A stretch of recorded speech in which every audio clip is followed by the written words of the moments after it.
โยกีคิงในยิงsaiเขากุศลกุบากุกกุกลวันกันเมตุเมคิงเอาเข้มเข้มเล็บเล็บลีลีงามงามสุภาพมันซื้อเคยนั่งไข่กดในก็นั่งไข่กดกว่าซื้อเคยนั่งคุกเขาในก็นั่งคุกเขากว่ามือเอาสองผ่าซ่อนกันตำเสตีในกลางตักผ่ามือคนไส้ไว้ดีเตอผ่ามือคนขวาทับใส่ไผ่เนื้อหัวแม่มือไปมันแถวรถได้ที่กันไว้ก่อนเลยใครที่กันเองเครื่องไม้กันไว้ในเกาะไรโยแม่ไว้เอวเขาเอียงเขาก็หัวเขาตัวเขาปดเนื้อซื่อๆไว้เอาก่อนรับตาวันมือรับตานั้นอย่าไปรับเกียรติอย่าไปรับแห้งต้นเต้นรับอย่าไปห่างผัง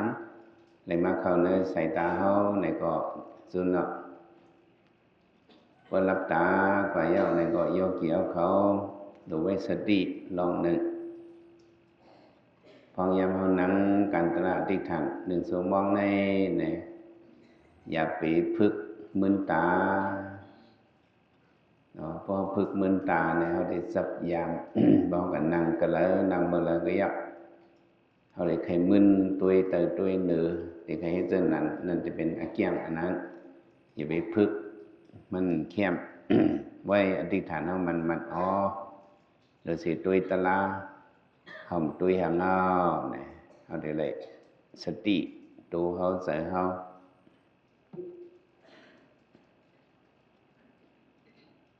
พอห่มสติไหลเจ้านั้นเนี่ยเขาได้จับยามเอ๊กำติใครมึนตัวแต่ตัวเนื้ออันนี้มันเข้มแหลบจะไปพึกให้จับยามอันลีนั่นเนี่ยอย่าไปพึกพอรับตาโยก็เต็บตัดเนื้อเสือเผิ่มันวะพอตัวขันเท้าเนี่ยเขาเฮ็ดเป็นอิสระตาหน้าสิแล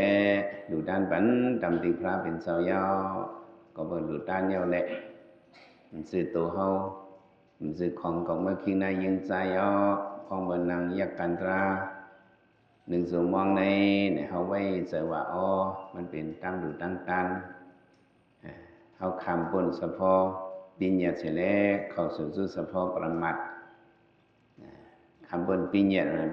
ยเป็นสะพอเขาต่างสื่อนายเสียงห้องสื่อหิกเสียงว่าของเมื่อกี้นายยิงใจหมู่หมาวัวควายจะไหนเป็นสะพอปิญญาเขาเลยคำปนปิญญาเนี่ยตั้งหัวเข้าสู่สะพอประมาทในห้องว่า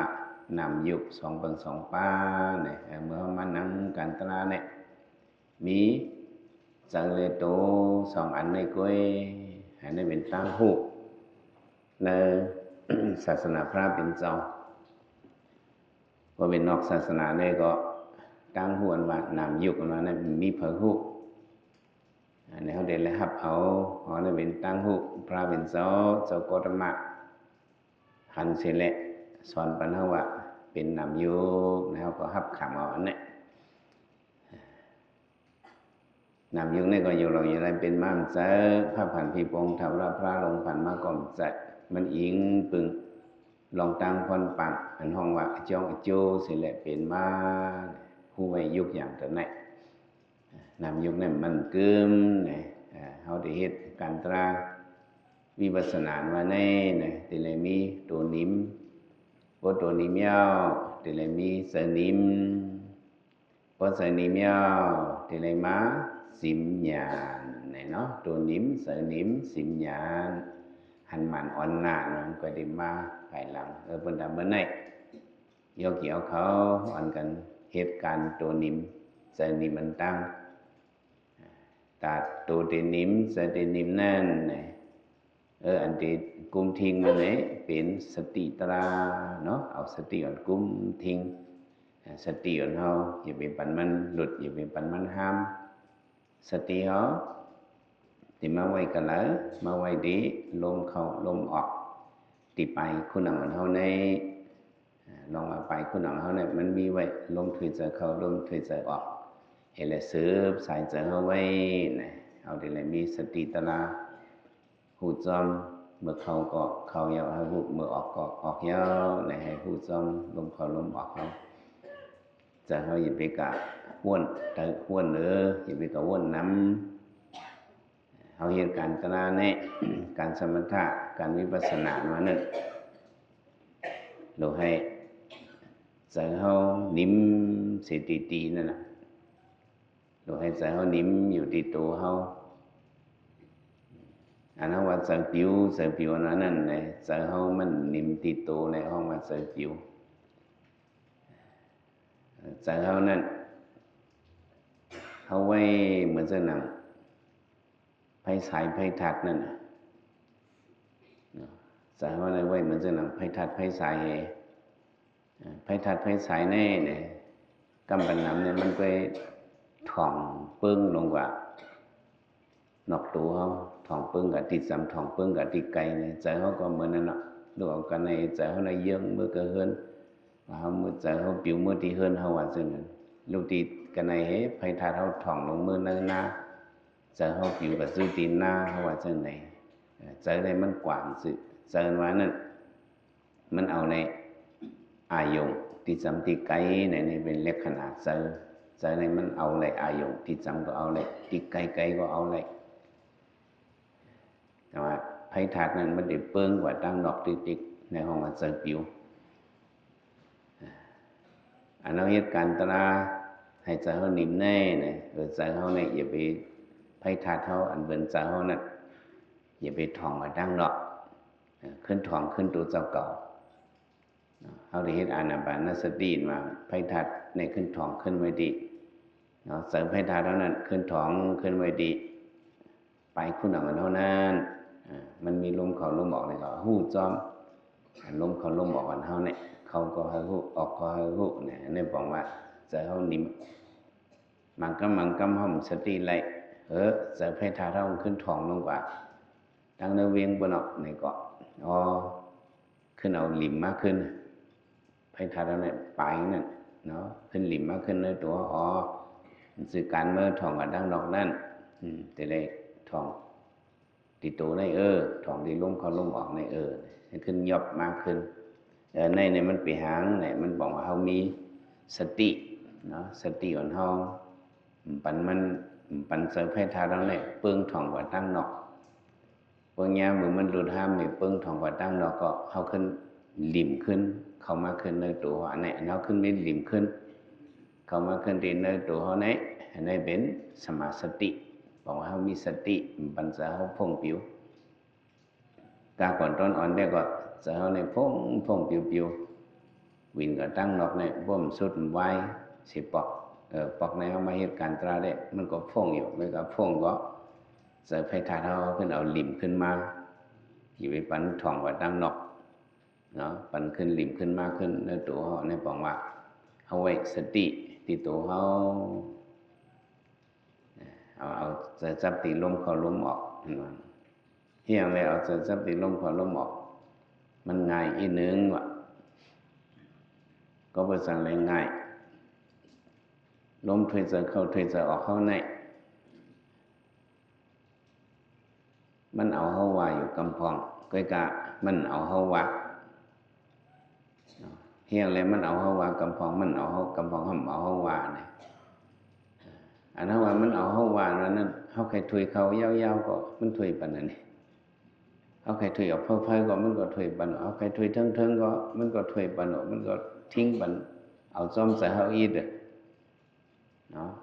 เขาใครถุยยาวๆนี่ก็มันก็ถุยปันเขาใครถุยลอยก็มันก็ถุยปันเขาใครถุยเพิ่มๆก็ถ้าอยู่หัดมันก็ซ้อมปัญญาเขาก็ซ้อมเตะห้าช่ำซ้อมเขาถอยเขาเยอะก็ได้มันเอาออกของมาในก็ช่ำไหลในมันซ้อมใส่เขาถอยออกเยอะอันกลมขึ้นถอยเขาเอามาในก็ช่ำไหลมันซ้อมใส่เขาผ่องซ้อมใส่เขาผ่องอันนี้เขาเฮ็ดเป็นติมัดใส่เขามันง่ายบอกว่าอันนี้ก็ในแหละเขาเลยมาเอาอานาปานสติมันเป็นตีอันมัดจะเขาหนอร้องพระเป็นเจ้ากูป้าวันนั้นที่เป็นพระนั้นเนี่ยเกียนเจ้าเอาจะนิมกันเลยเนี่ยกู กุศลกุปาปากุองอ่ะเขาสามารถตั้งสมาธิเจนิมที่อานาปานสติที่ลมเข้าลมออกเนี่ยกุศลกุปาวะย้อนเพราะฉะนั้นอันเฮาโยกีก็เฮาฝึกจะเฮาไว้ตีลมเข้าลมออกเฮาอะไรฮู้จอมเข้าก็ให้ฮู้ออกก็ให้ฮู้บ่ว่าจะเฮาแห้งนำหนาปิวหนาเพียวกำจะให้ทานแล้วนั้นท่องว่าตั้งนอกดึกๆกำสำลืมท่องที่ลมเข้าลมออกในนี่ก็ใส่แห้งมันแทงอีหนึ่งที่ลมเข้าลมออกเขาเนี่ยอ่านจอมกันนาในอย่างอ่านจอมอะไรเข้ายาวออกยาวหนึ่งเข้ายาวออกยาวสองเข้ายาวออกยาวสามเข้ายาวออกยาวสี่นี่อ่านจอมต่อถึง10ว่าอ่านถึง10ก็ขึ้นเมตเตขึ้นเข้ายาวออกยาว1เข้ายาวออกยาว2นี่ต่อถึง10เอาการสนิมหมอก5 มินิ10 มินิในก่อนไรอยู่เจอหมอยักเวทนาก็ยักเวทนาสืบยักเวทนากว่าเจอหมอยักเฉพาะเป็นลูกต้องต่อในฌานเท่านั้นในก่อนเจอหมอยักเท่านั้นก็สืบยักกว่าไรเจอไปหมอยักมันได้หันเจ็บมาก้นมาขึ้นมาเยื่อนตัวเยื่อในถ่อมตัวอายาสามติเป็นเหือในถ่อมตัวก็นั่นเหมือนตั้งเฮายักอ่ะเฮาเยื่อในปล่อยมันไปจนนั้นปล่อยมันไปให้เพียงมันติเป็นเหือมากก็ได้เยื่อในต่างหือในเฮามาขาเฮาแข็งแล้วนะเฮาคัดด้วยน้ำเจียวมันสังเทหูกวนเฮาขันทีเยอะห้ามเยอะห้าตั้งคัดใจเยอะห้ามเยอะห้าวิริยะเยอะห้ามเยอะห้านะมาเหตุด้วยการตราเขาสังเทหูยันแบบนั้นยกเกี่ยวเขาหนอนกันไว้ตัวนิ่มใส่นิ่มสิมหยันให้แหละเอาใส่ซับตีลงเขาลงบอกเขาพุทธนิมเอาอีสังปวมาตีโตขันธาเขามิวเลอเนี่ยก็อ่อนกันสืบยักด้วยกว่าเทียมสิตัง